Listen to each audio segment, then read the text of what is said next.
Today we are going to see nature and valuation of goodwill. Goodwill is an intangible asset which places an enterprise at an advantageous position, due to which the enterprise is able to earn higher profits without putting extra efforts.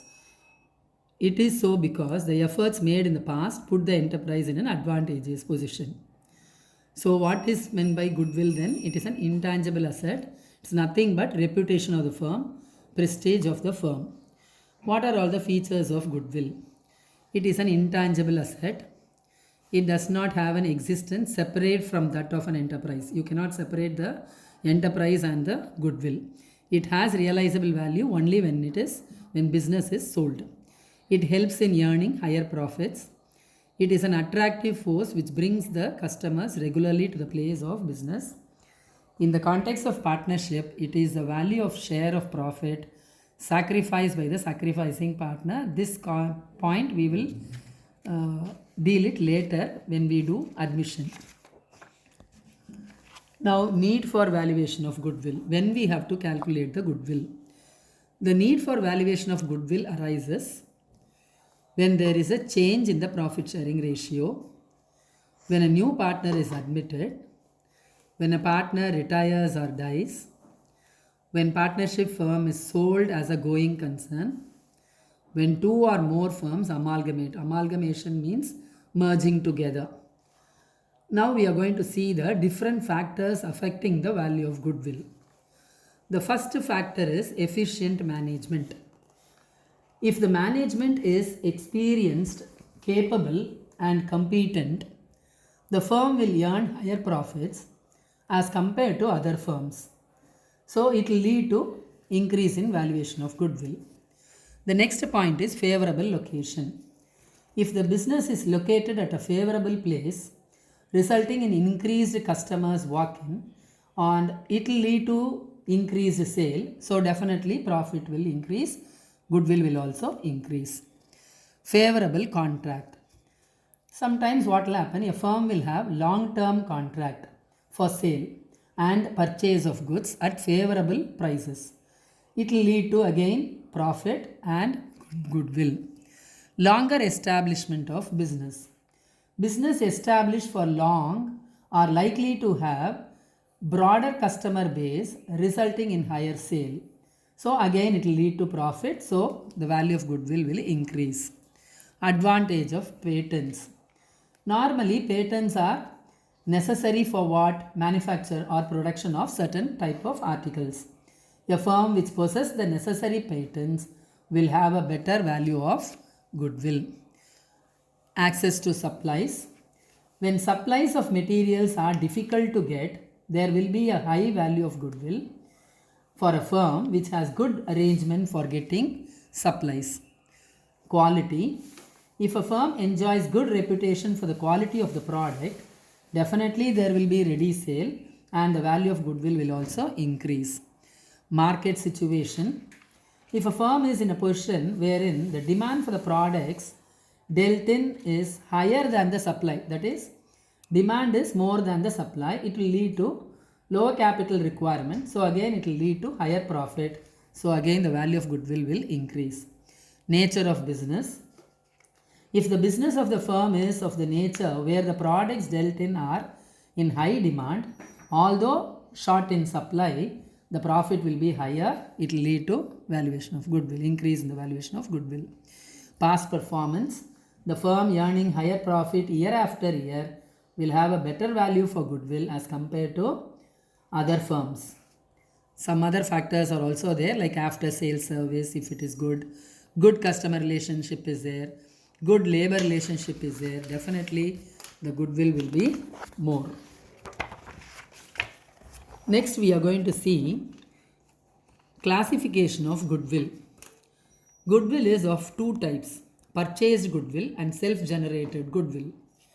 What is purchased goodwill? It is that goodwill which is acquired by a firm for a consideration whether paid in cash or in kind.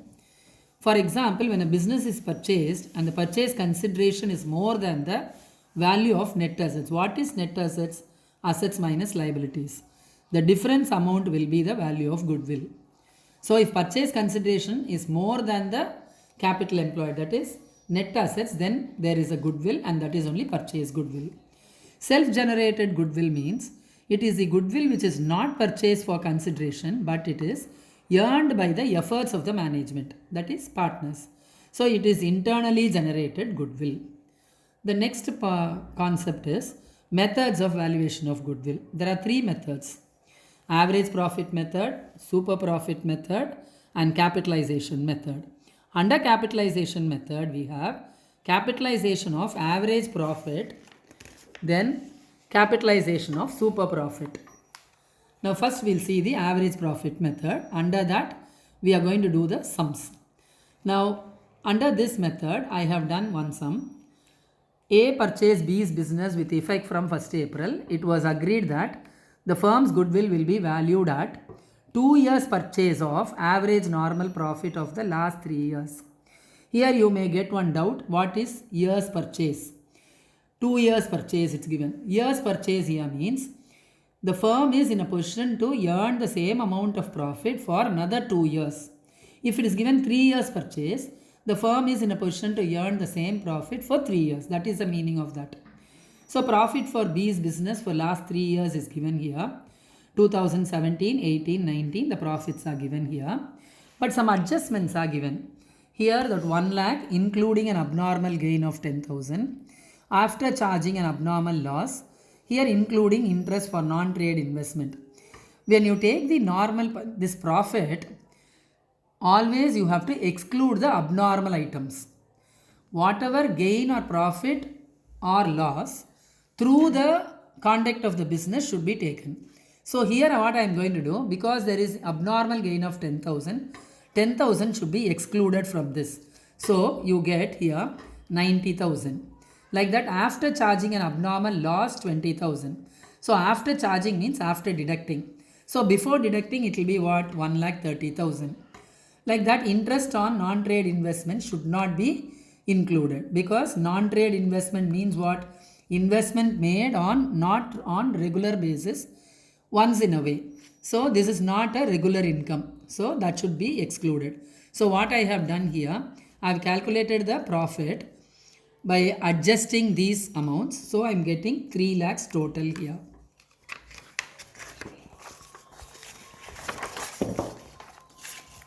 So now average profit equal to total normal profit divided by number of years. So 3 lakhs divided by 3, you get 1 lakh. Goodwill will be average profit into number of years of purchase. 1 lakh into 2, that is 2 lakhs. For the valuation of goodwill, net profit will not include interest on non-trade investment, because it is not an income from the business. One more sum I have done like this. L and K are partners. They are sharing the profits equally. S is admitted for equal share. Goodwill was agreed to be valued at 2 years purchase of average profit of the last 4 years. Profits for the last 4 years again given here. 70,000, 1 lakh, 55,000 loss, 1 lakh 45,000 profit. So the books of accounts of the firm revealed as well. These are the adjustments given. Firm had abnormal gain of 10,000 during the year. They should be excluded. Firm incurred an abnormal loss of 20,000. That should be added here, because already they would have deducted it. Repairs to car amounting to 50,000 was wrongly debited to vehicle, because the repair should be debited to profit loss account, but it's wrongly debited to vehicle. So that should be adjusted here. Depreciation was charged on vehicle at 10% on straight line method. You are asked to calculate the value of goodwill. So what we have done, we have calculated the normal profit like this. Year ended, profit or loss, adjustment, normal profit. First year 70,000, here it's given 10,000 abnormal gain. So I have put bracket, bracket means you have to deduct that. So you get 60,000. Next year what happens, 1 lakh is the profit given, but here there is an abnormal loss of 20. So that should be added here. Then the next one is repairs. It's given here. In the sum it's given 55,000 loss. Bracket, if there is bracket, it is loss. So 55,000 loss, and here it is given here repairs to car amounting to 50,000 was wrongly debited to vehicle account. So what happens here, how this is 45,000 here, I will tell you. It is done here in the working notes. Repair expenses that should have been debited to P&L account as expense but accounted as capital expenditure.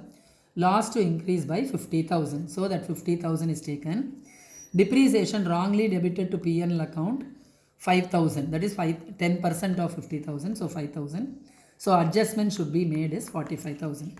So that 45,000 only I have taken here. So total loss is 1 lakh. The last year 1,45,000, 5,000. That 5,000 is nothing but adjustments to be made for depreciation for the year ended 31st March 2019. For both the years it will come. So 10% of 50,000, straight line method only. So the same 50,000 only will be taken for calculating depreciation. So 5,000. So that 5,000 is written here. So it is 1,50,000. So total is 2,30,000. So average profit is total normal profit divided by number of years. So 2,30,000 divided by 4, 57,500. So value of goodwill equal to average profit into number of years of purchase. So it is 57,500 into 2, that is 1,15,000.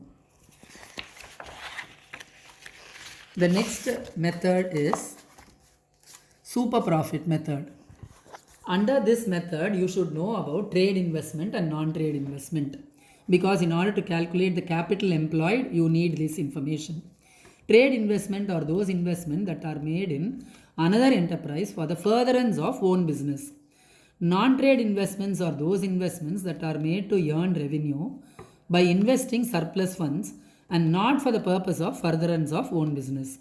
While calculating capital employed, trade investments are taken as part of the capital employed, whereas non-trade investments are not taken into consideration. So one sum I have done based upon this. Average profit earned by the firm is given as 75,000, which includes undervaluation of stock of 5,000 on an average basis. The capital invested in the business is 7 lakhs. Normal rate of return is 7%. You are asked to calculate the goodwill on the basis of 5 times the super profit. So actual average profit is given here as what? 75,000. But there is undervaluation of stock. So because of that, your profit will be less by that amount. So we are adding that. So you get 80,000.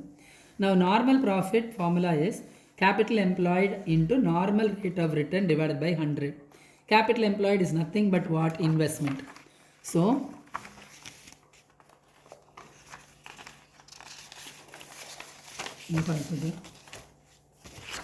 one minute. Stop.